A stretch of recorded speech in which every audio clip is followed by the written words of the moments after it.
Okay, magandang hapon po sa inyo lahat. Ako po si June and welcome sa brand new episode ng ating vlog.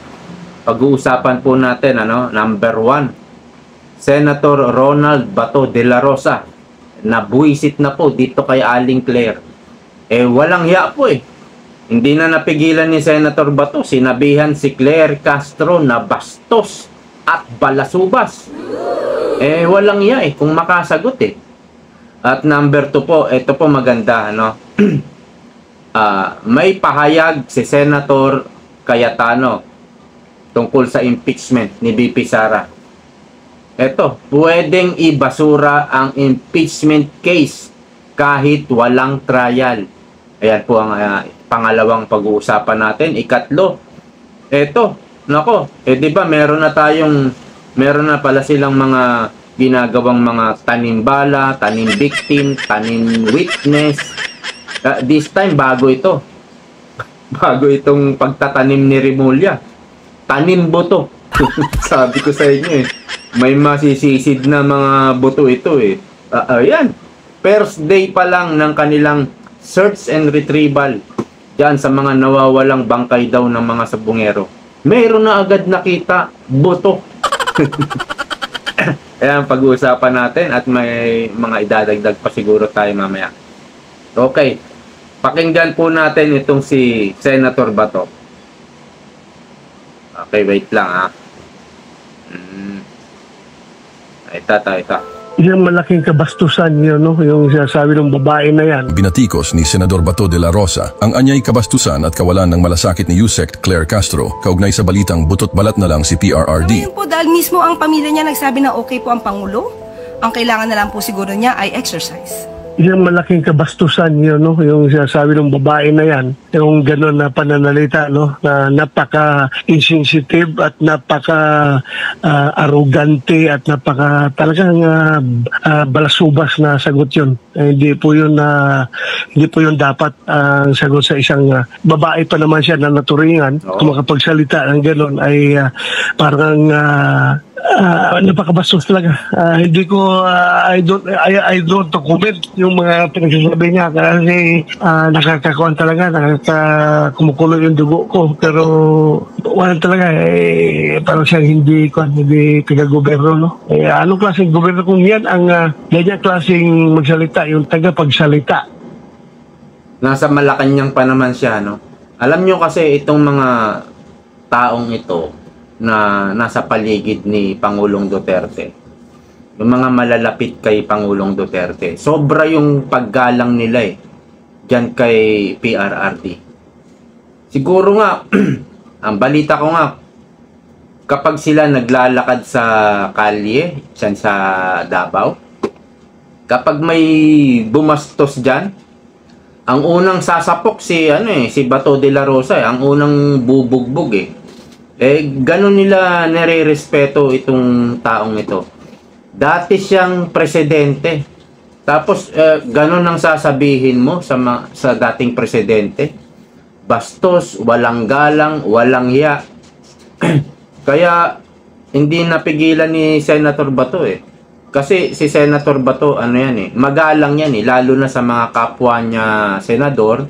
At nakikita naman natin kapag sumasagot yan sa mga interview, may galang pa rin yan Pero dito kay Aling Claire, ibang klase siya parang wala siyang breeding, parang wala siyang pinag-aralan, parang hindi nga siya abogado Kasi puro ligwak yung mga sagot niya Tapos, sa bagay, attack dog siya, pero hindi papayagan ng mga malalapit sa Duterte yan. Yung bastusin mo si Pangulong Duterte. Hindi tama. Unang-una nga, dating presidente.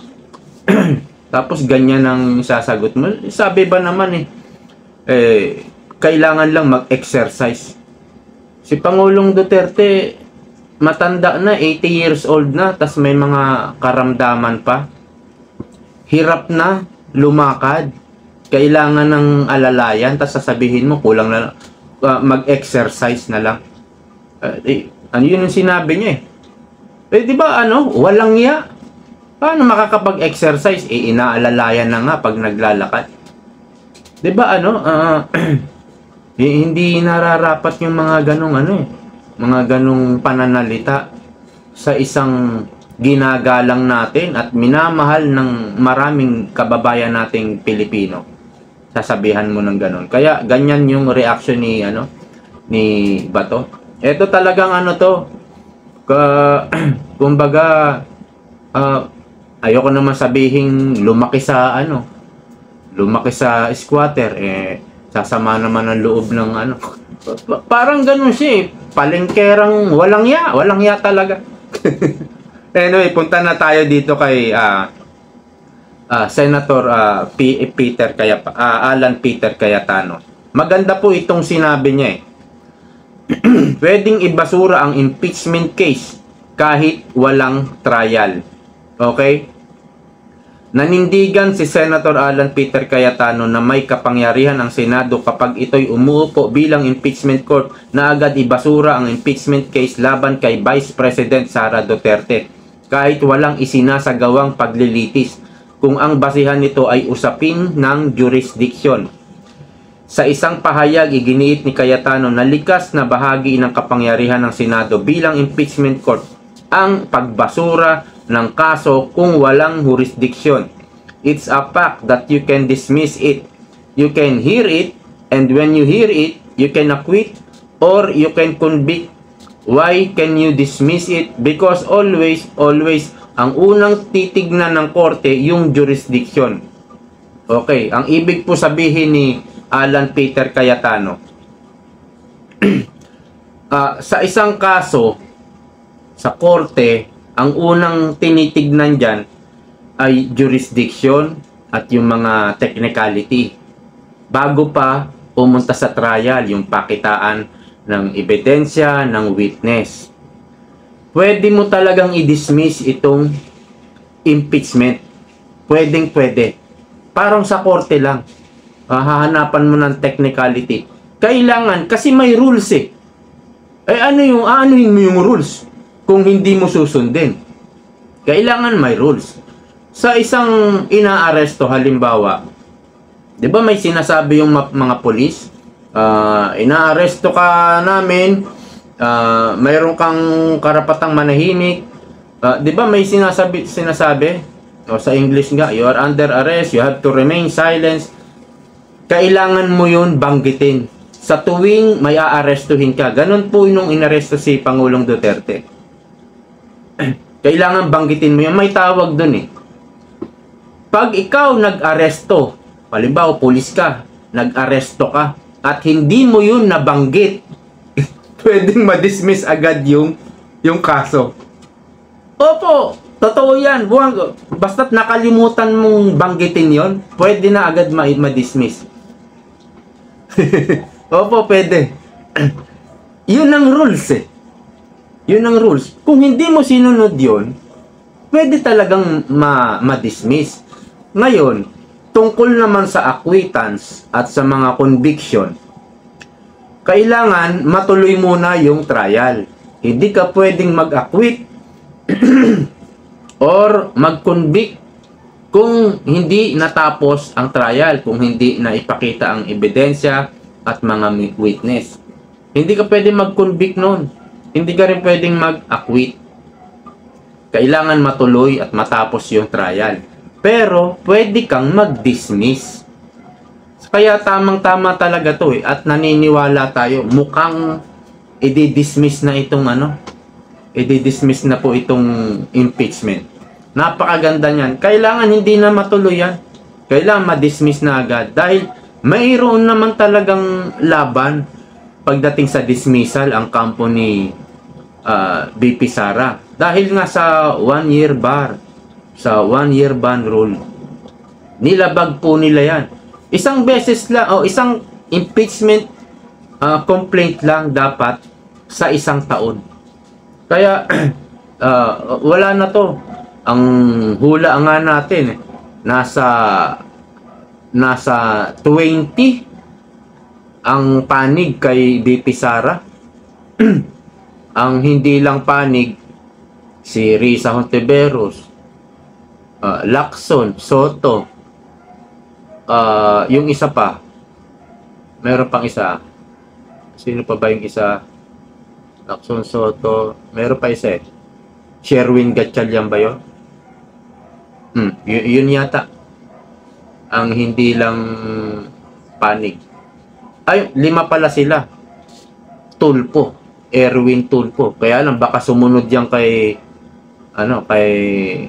Rapi Tulpo. Si Rapi Tulpo nasa majority. Parang 4 nga lang sila. 20 yung panig kay pati si Kiko, pati si Bam Aquino. Si Bam Aquino inendorso yan ng Iglesia ni Cristo dapat hindi siya pumabor sa impeachment. Kasi inendorso nga siya ng Iglesia ni Cristo. At ang Iglesia ni Cristo tutol diyan sa impeachment, 'di ba? Nagpahayag sila diyan, nag-rally sila. Milyon ang mga umattend na mga Iglesia ni Cristo diyan sa Luneta. Kaya posible nang mabasura itong impeachment. Okay, punta tayo sa iba. Maganda itong banat ni Rowena Guanzon dito ulit kay Aling Claire. Eto, pakinggan nyo. Attack dog. Yan ang tatak mo. Sa isang maikling pahayag, nagbigay ng reaksyon si former COA at COMELEC Commissioner Rowena Guanzon sa pahayag ni USEC Claire Castro. Attack dog. Definitely, VP Sara doesn't need anymore an attack dog. Tama. Hindi po kailangan ng isang attack dog. Hindi talaga. So, you know what I mean? Tama nga naman si Auntie Claire. Hindi nga kailangan ni VP Sara ang attack dog. Kasi yung corona na yan, sa iyo yan, Auntie Claire. Attack dog. Yan ang tatak mo. Yan ang tatak mo talaga. Nababagay sa iyo yan. Mga patay gutom yung mga attack dog na yan. Hindi talaga kailangan ni VP Sara ng attack dog. Kasi, sila mga intellectual, mga kagalang-galang, kapag kumuha sila ng attack dog, masisira yung kanilang reputasyon. Ito kasi kay Bongbong, sira na Sira na yung pangalan ng Marcos. At nung umupo siya, akala natin, babawi siya, no? Akala natin, pasisiglahin niya yung pangalan nila. Pangalan nila yan, akala natin ganun ang gagawin. Yung pala, lalo lang niyang pinatunayan na itong tatay niya, no, ang mga Marcos, talagang magnanakaw. Pinatunayan niya lang na talagang totoo yung mga naririnig natin dati pa, dekada nang lumipas, na mga Marcos magnanakaw. Pinatunayan niya lang. Ayan. 3 years pa lang. Tapos bumabawi sa PhilHealth. Baka raw wala nang gastusin ang mga kababayan natin. Imbis na gumastos pa ng 50%, baka maging 0%. Ang lakas din mang ito, kinuha nga nila yung 60 billion. 90 billion nga dapat, 60 billion lang ang nakuha. Tapos yung 75 billion na galing sa sin tax, hindi nila ibinigay. Tapos uutuin pa tayo. Palalawigin. Hindi mo mapapalawig, ilan yung kinuha mo? 130 billion. Kung hindi mo kinuha yan, maniniwala pa tayo, di ba? Kasi nabisto yung pagnanakaw nila daang bilyon. Yung pagnanakaw nila, nabisto Kaya pilit nilang inuto yung tao, huwag kayong padadala. Huwag kayong padadala. Mga nanloloko lang yan. Lolokohin lang kayo. Okay, dito na po tayo sa tanim buto ni Remulla. May video dito pinakita wait lang. Ito, ayan. Ayan galing po sa gilid ng lawa ng lake. Sa Taal Lake yan. Mababaw lang. Doon galing. Doon nag-umpisa yung video. At itong video na to, walang sounds. Tuloy natin.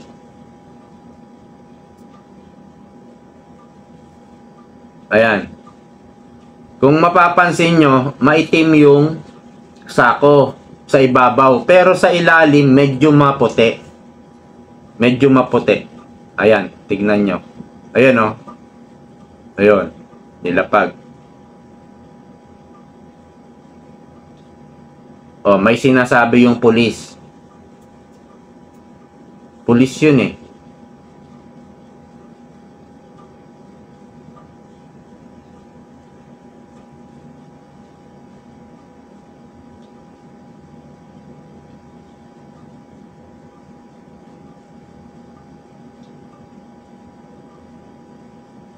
O yan, wala na. Mayroong sinasabi yung pulis, sumisenyas, di ba? Nagsasalita yon. Ang tanong, bakit inalis yung audio? Inedit out yung audio? May matutuklasan ba kami? Meron ba kayong tinatago? Kaya, kasi yung ganyan search and retrieval, may sounds yan eh. Yung mga pinapakita sa balita eh. May sounds yan. Bakit ngayon tinanggal? O, di ba? Kapag kasi nagtatanim, merong kailangan tanggalin eh. O, itinanggal yung sounds. Baka may nababanggit itong police o parang Coast Guard yata ito. Inedit out na lang yung sounds. Meron tayong picture dito. Ito. Una, napansin yung sako, kulay puti. Sabi, hindi yan galing dyan eh. Ano lang yan, pinaglagyan lang ng buto.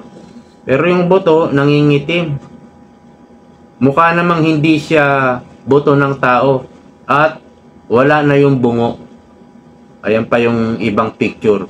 Kala mo mga uling lang. Parang hindi naman siya buto. Para siya mga kahoy. Ano? Pero, dadalhin daw ito sa forensic. At ide-determine kung buto daw ito ng hayop o kaya tao. Ayan, basta binalita nila, meron agad silang nakuha na buto. Ito nga sabi ng mga netizen, mga comment nila. Nawala na, tanim bala, tanim buto na naman. Hahaha. Kasya ba dyan katawan ng tao sa maliit na sako ng simento? Sako ba ng simento? Mukhang hindi namang sako ng simento. Ano pong tatak ng sako? Mukhang matibay. Makabili nga. Sa bagay, yung sako po, kahit nangingitim na yan, di ba? Pinakita, maitim. Yung sako po, nagluluray-luray yan eh. 4 years ago, buong-buo pa yung sako. Di ba? Yun yung maulanan lang yan. Madalas ako magsako ng mga bote ko rito. Bote ng Pilsen, bote ng Red Horse. Sinasako ko yan eh. Kasi wala akong case. Sinasako yan. Tapos nandyan sa gilid lang yan sa bahay. Naulan na, naarawan. Makita mo, nalulutos na. Nagluluray-luray eh. Naaagnas yung sako. Wala pa yan sa tubig. Lalo na kung nasa tubig yan. Ano yan? Unti-unti magpipiraso yan hanggang sa aanurin na yan. Hindi masisira po yung sako sa 4 na taon. Yung mga sinasako ko nga dito, buwan lang ang bibilangin mo eh. Wala na, naaagnas na eh. Tapos ito, buo pa rin yung sako. Hindi po totoo ito. Ano lang to, talagang tanim buto lang ito. Ayos yung sako, ilang taon na, maputi pa. Puro sako yung napapansin nila. Buto ng aso yan. Excuse. Nawala na ang tanim bala, tanim buto naman. Nakalimutan atang isama yung bungo ng tao. Mas nauna pang madurog yung buto kaysa sa sako. Totoo naman talaga eh. Alam nyo, yung bungo, yun ang pinakamatibay na buto ng tao. Yung bungo. Kasi andun yung utak natin eh. Nandito yung utak. Kaya meron siyang matibay na buto. Protection sa utak. Pangalawa, yung puso. Nakita nyo, ang daming buto natin dito. Yun naman yung protection ng puso natin.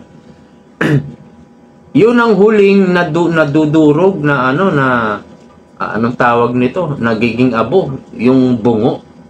Kasi yun nga yung pinakamatibay. Pero bakit wala yung bungo? No?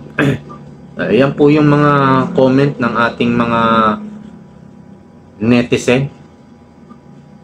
Anyway, punta po tayo dito kay kay Alan Peter Cayetano. Meron siyang resolution na ipinail. Ito po, maganda po ito. House arrest para kay FPRRD.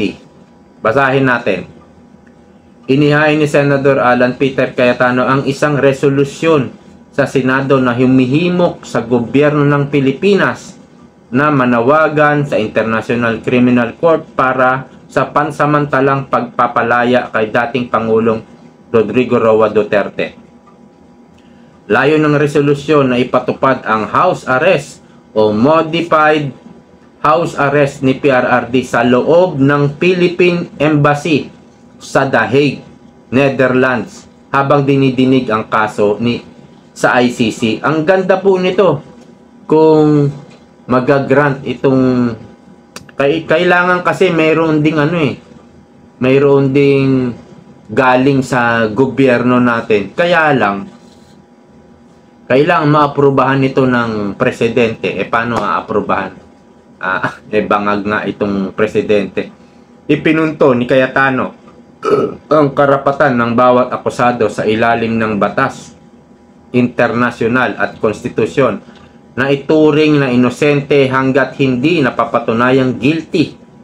Iginiit rin niyang naayon sa makataong pamamalakad ng estado ng pangalagaan ang kalusugan ni FPRRD, lalo na tumatanda na ito at hindi nakakakilos ng malaya. ICC gaya ng kay Jean-Pierre Bemba na pinayagang pansamantalang makalaya sa ilalim ng mahigpit na kondisyon habang nililitis ang kaso. Pahayag ni Cayetano, sa kabila ng pagkakaiba sa ideolohiya o paniniwala sa politika, bahagi na ang ating pagka-Pilipino ang pagmamalasakit sa kapwa, lalo na sa mga matatanda. Si Claire Castro, wala yang malasakit, wala yang paggalang sa matanda. Walang hiya yung tao na yan. Ngayon, ito, kailangan may approvement ng presidente para maisulong ito sa ICC. Parang lang to, resolution, at pag ito ay naaprubahan sa Senado, pag siguro umayon ang presidente pero mukhang hindi aayon, kung hindi man sila ayon, ipapadala po ito sa ICC. Isang resolution galing sa Senate of the Philippines. Maganda po yan. Kahit hindi umayon si Bongbong Marcos, hindi man talaga aayon yan, hindi aaprubahan ni Bongbong yan. Pero maganda pa rin na ipadala nila ito sa ICC. Isang resolution na ang mga senador, majority ng Senado, ay humihiling ng pansamantalang kalayaan. Ang narinig ko kay Roque sa mga ganitong kaso na anong kaso ni PRRD, humanity, crime against humanity, pag ganyan daw ang kaso, kasi nag-search siya, nag-research si Roque, yung mga nakaraang ganito ang kaso, hindi raw napapagbigyan na magkaroon ng interim release. Pero sa pagkakataong ito, si FPRRD ay 80 years old na, may karamdaman, mahina na. Yun na lang yung pag-asa. Sabi ni Roque, pag ganyan daw ang kaso, hindi raw nabibigyan ng interim release. Yun ang malungkot doon. Yun ang lumabas sa research ni Harry Roque. Pero nga, ang pagbabatayan na lang siguro yung edad. Kung mapagbibigyan siya dahil sa edad. At dahil na rin sa kanyang karamdaman, baka lumala ang kalagayan niya, hindi pa matuloy ang trial. Kasi kung hindi niya kayang tumayo, masama yung pakiramdam niya, may nararamdaman siyang masakit sa katawan, paano ka haharap sa trial? Kailangan kondisyon ka. So, dapat maisip yan ng ICC. Ang request naman ni Cayetano ay tumira na lang si PRRD sa Philippine Embassy sa Netherlands. Sana may maayos na, meron naman sigurong kwarto ron. No? May kama, may kaunting sala. At siguro naman mapagluluto si PRRD ng gusto niyang pagkain. Tama nga, maganda nga itong resolusyon na ginawa ni Cayetano. Okay hanggang dito na lang po. Wala na tayong pag-uusapan. Wala na. Meron pa yata. Ano ba to? Wala na. So hanggang dito na lang po. Maraming salamat sa panonood. See you po next time. Bye-bye. Salamat. Maraming salamat. Thank you. Bye-bye.